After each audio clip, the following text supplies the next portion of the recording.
The radar screens lit up over N'Djamena, and the message was ice cold. Access denied. Chad, the region's battle-tested military heavyweight, the reliable partner Western powers counted on for decades, had just flipped the script. No French bases. No automatic clearance. No more playing by someone else's rules. Chad didn't just join the Alliance of Sahel States. Chad made it unbreakable. And the entire security architecture of West Africa just realized it had lost its anchor. The room went silent when the satellite images landed on the desks of Western intelligence agencies. Roads, bridges, mine-clearing operations, engineering battalions moving dirt not for drills, but for permanence. This wasn't counterterrorism theater. This was something else entirely. And it had Europe and former colonial powers scrambling to decode what they were watching unfold across the Sahel. The Alliance of Sahel States, led by Mali, Burkina Faso, Niger, and Chad, wasn't asking for permission anymore. They were building sovereignty brick by brick, road by road, and the world just realized it had underestimated them. For decades, West Africa's security architecture was designed by outsiders. French troops, UN peacekeepers, foreign advisors, all positioned as guardians of stability. But stability for whom? The infrastructure was never theirs. The intelligence was never theirs. The decisions were never theirs. Until now. What the AES is doing isn't reactive. It's calculated, engineered, and chillingly strategic. They're not just fighting jihadists in the bush. They're building the bones of an independent state system that doesn't need Paris, doesn't need Washington, and certainly doesn't need Brussels telling them how to secure their own land. Chad and Mali are leading the charge, and their focus is laser-sharp, territorial control through military engineering, roads that connect interior zones previously deemed ungovernable, bridges that span rivers once considered natural barriers to insurgent flow, mine-clearing operations that transform death traps into economic arteries, logistics networks that move troops, supplies, and intelligence faster than any foreign force ever could. This is infrastructure as warfare. This is sovereignty in concrete and steel. And it's being built by soldiers who know that if they don't control the ground, someone else will. What no one expected was the speed or the scale. Western analysts predicted collapse after the French withdrawal. They anticipated chaos, fragmentation, a vacuum filled by jihadist expansion. Instead, the AES doubled down on self-reliance. They didn't beg for NATO intervention. They built roads. They fortified supply routes. They turned military engineering into the backbone of regional power. And now every kilometer of asphalt, every reinforced bridge, every cleared minefield is a statement. We are here, we are permanent, and we are not going anywhere. Is this the birth of a new African security model, or the beginning of a fragmented, militarized bloc that isolates itself from global cooperation? Drop your take, because what's happening next will redefine the entire region. The implications are seismic. Control over movement corridors means control over trade, smuggling, migration, and military deployment. It means the AES can dictate who enters, who exits, and who operates within their borders. It means foreign powers can't just fly in troops and set up bases without negotiation. It means the rules have changed, and the AES wrote the new playbook. This isn't just about defeating Boko Haram or JNIM. This is about building a state apparatus that functions independently of external validation. It's about creating a geopolitical reality where sovereignty isn't granted, it's engineered. And the message is loud. Chad's military, battle-hardened and disciplined, is now digging trenches and laying foundations with the same intensity it once reserved for desert combat. Mali's forces are clearing mines not just to protect civilians, but to open economic zones that fuel the state's autonomy. Burkina Faso and Niger are aligning their logistics to ensure that no foreign actor can choke their supply lines again. This is coordination at a level rarely seen in post-colonial Africa. This is alliance not as rhetoric, but as infrastructure. The West is watching, and it's unnerved. Because the AES isn't collapsing. It's consolidating. It's not asking for aid packages. It's building roads. And every road is a declaration. We are done being managed. We are done being intervened upon. We are done being the frontier where great powers play their proxy games. This is our land. These are our borders. And we are engineering permanence into every inch of it. The call came through to the ECOWAS headquarters in Abuja, and the tone was different, colder, more final.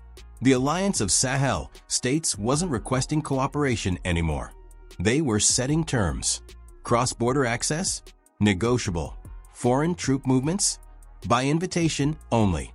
The old playbook, the one written in Brussels and Paris, stamped by Washington and rubber-stamped by regional blocs, was being rewritten in real time. And the architects weren't diplomats in suits. They were soldiers building roads, engineers clearing mines, and leaders who had decided that sovereignty wasn't up for debate. The AES had just flipped the script on West African security, and the shockwaves are still rippling. For years, ECOWAS operated under an unspoken assumption. Borders in the Sahel were porous by necessity. Security was a collective responsibility. And external powers had implicit access to move forces, intelligence, and resources across the region. It was a framework built on counterterrorism urgency, backed by French bases, UN peacekeeping missions, and American drones. It assumed fragility. It assumed dependence. It assumed compliance. The AES looked at that framework and said no. Not anymore. Not on our soil. What the alliance is doing is more than symbolic defiance. It's structural disruption. By investing in infrastructure that locks down territorial control, the AES is physically enforcing what they've been saying politically. You don't get to operate here just because you used to. You don't get to fly over, drive through, or set up shop without negotiation. The roads they're building aren't just for logistics. They're for leverage. The bridges aren't just for connectivity. They're for control. And every checkpoint, every reinforced border post, every military engineering project is a message to ECOWAS, to the African Union, and to every foreign power that once moved freely across these lands. Those days are over. Is this the end of regional unity or the beginning of a more honest, sovereign-driven security model? Drop your take, because the next move could change everything. Chad's role in all of this is the game changer.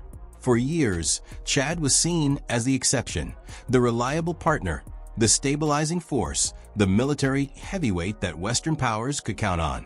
N'Djamena hosted bases, shared intelligence, and deployed troops across the region to fight Boko Haram and other jihadist groups. But when Chad aligned with Mali, Burkina Faso, and Niger to form the AES, the calculus shifted. Suddenly, the alliance had credibility. Suddenly, it had muscle. Suddenly, it wasn't just a coalition of cool leaders. It was a military bloc, with one of Africa's most battle-tested armies anchoring it. And that changes the negotiation. ECOWAS can't dismiss the AES as rogue states anymore. The African Union can't treat them as outliers. External powers can't bypass them. Because Chad's presence signals permanence. It signals strategic coherence. It signals that this isn't a reactionary alliance born out of post-coup paranoia. This is a calculated restructuring of regional power. And it's being executed with precision. The old security model assumed that African states needed external backing to survive. It assumed that terrorism was too complex, too networked, too entrenched for local forces to handle alone. It assumed that sovereignty would always be negotiable in exchange for security guarantees. The AES is rejecting every single one of those assumptions. They're not asking France to come back. They're not waiting for UN resolutions. They're not begging for NATO advisory missions. They're building their own security architecture, one that doesn't rely on goodwill from foreign capitals. And that's what terrifies the old guard. Because if the AES succeeds, it proves that the entire external security framework in Africa was never about protecting African people. It was about projecting power, maintaining influence, and ensuring access. It was a system designed to keep African nations dependent, militarily subordinate, and politically compliant. The AES is dismantling that system not with rhetoric, but with engineering, with roads that bypass foreign controlled routes, with logistics networks that don't need external approval, with territorial control that doesn't require validation from Brussels or Washington. This isn't just a challenge to ECOWAS. This is a challenge to the entire post-colonial security order in Africa. And the world is watching to see if it holds, or if the AES just redefined what sovereignty actually looks like when it's defended, not declared. The radar screens lit up over Niamey, and for the first time in decades, a foreign military aircraft was denied entry. No apology, no explanation, just a flat refusal. Niger's airspace was now sovereign territory, and if you wanted in, you had to ask nicely, and even then, the answer might be no. Across the border in Mali, bulldozers were carving new routes through terrain that had been written off as impassable, turning geographic barriers into strategic highways. In Burkina Faso, military academies were syncing training doctrines, creating a unified operational language that didn't need translation from French manuals. And in Chad, logistics battalions were securing corridors that connected it all, ensuring that every supply line, every troop movement, every ounce of leverage flowed through AES-controlled arteries. This wasn't just cooperation. This was choreography. And the entire region just realized they were watching a completely different show. For years, power in West Africa moved through predictable channels. Nigeria set the tone. ECOWAS followed. The United States whispered in ears. France maintained its networks. And smaller nations adjusted accordingly, operating within a hierarchy that felt permanent, inevitable, and unshakable. But the Alliance of Sahel States didn't just reject that hierarchy, they engineered an alternative. And the genius of it isn't in one big move. It's in the layering. It's in the fact that each member plays a specific, irreplaceable role. And together, they've created a system that doesn't need permission from Abuja, Paris, or Washington to function. Niger's role is precision, airspace sovereignty. It sounds technical, but it's existential. For decades, foreign forces moved through Sahelian skies like they owned them. Drones, surveillance planes, troop transports, all operating under agreements that were less negotiated and more imposed. Niger said enough. They're enforcing their airspace, controlling who flies, who lands, and who even gets clearance to cross. That's not symbolic. That's operational power. That's the ability to say no to the most technologically advanced militaries in the world and make it stick. Mali's contribution is geographic reimagining. They're not accepting the terrain as it is. They're reshaping it. Roads through areas once considered too hostile, too remote, too difficult. Bridges over rivers that used to be natural choke points. Engineering projects that turn strategic vulnerabilities into controlled access points. Mali is rewriting the map, and in doing so, rewriting the rules of who can move where, when, and under what conditions. Is this the most underestimated power shift in modern African politics? Drop your take, because the coordination only gets sharper from here. Burkina Faso brings the doctrine. Military alignment isn't just about having similar equipment or attending the same drills. It's about thinking the same way, operating under the same principles, and being able to integrate forces seamlessly when the stakes get real. Burkina Faso is syncing the AES's military mindset, ensuring that when orders are given, they're understood the same way in Ouagadougou, Bamako, Niamey, and N'Djamena.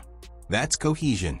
That's the difference between an alliance on paper and an alliance that can act as a single operational unit when it needs to.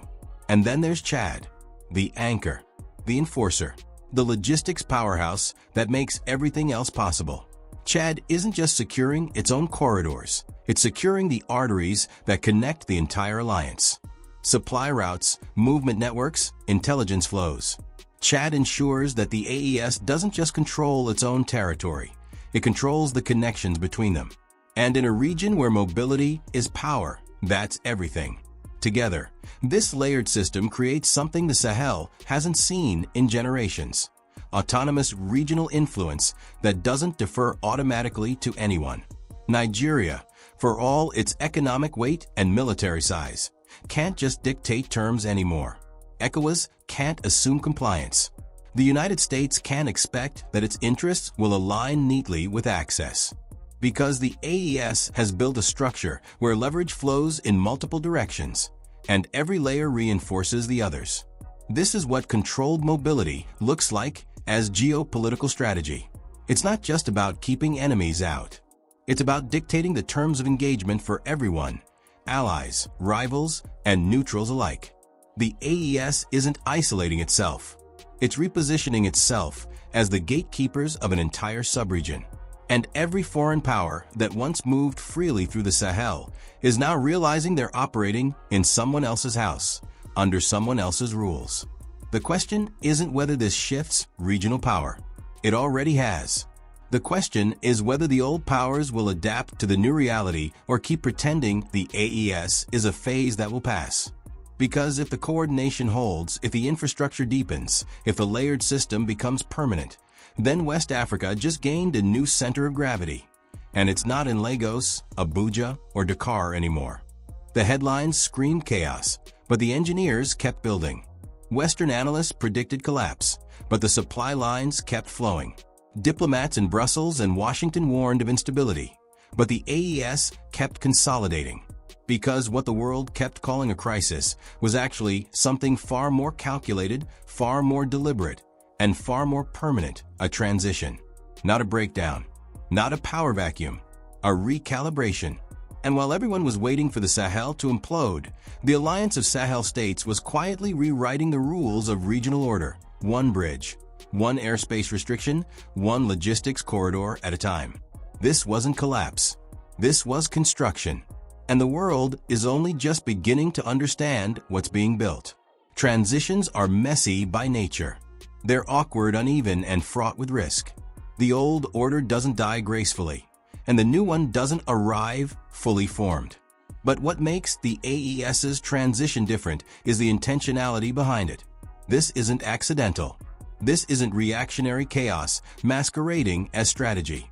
This is a methodical infrastructure-driven shift in how power is defined, consolidated, and projected across the Sahel.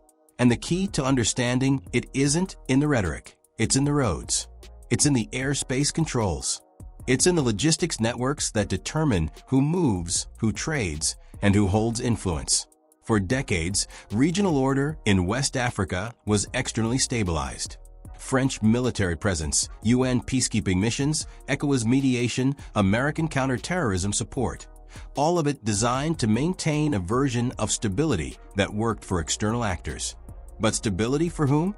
The infrastructure wasn't sovereign. The decision-making wasn't sovereign. The security architecture wasn't sovereign. The AES looked at that model and realized that stability built on external dependence isn't stability at all. It's fragility disguised as order. So they're building something else. Something uneven, yes. Something still taking shape, absolutely. But something that doesn't collapse the moment foreign forces leave. Is this the blueprint for African security moving forward, or a dangerous gamble that isolates the Sahel from the rest of the continent? Drop your take, because the risks are real and they're mounting. The potential for stability is there. Sovereignty strengthens when it's enforced through infrastructure. When a state controls its own borders, its own airspace, its own supply routes, it doesn't need to negotiate its existence. It doesn't need permission to act in its own interest. The AES model, if it holds, offers a version of stability that's internally generated, regionally coordinated, and strategically defensible. But the flip side is just as real. Economic gains aren't automatic.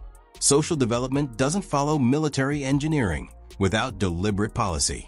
And asserting autonomy in a world where foreign powers are used to access creates friction, tension, and the very real possibility of retaliation.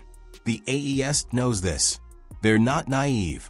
They understand that every road they build without French contractors, every airspace restriction they enforce without American approval, every logistics network they secure without external funding is a provocation to the old order. But they've made a calculation. The risk of dependence is greater than the risk of autonomy. The risk of being managed is greater than the risk of being isolated. And the risk of staying within a security framework designed by others is greater than the risk of building their own. That calculation is what makes this a transition, not a collapse. Collapse is uncontrolled. Collapse is reactive. Collapse is when systems break down faster than alternatives can emerge. This is the opposite.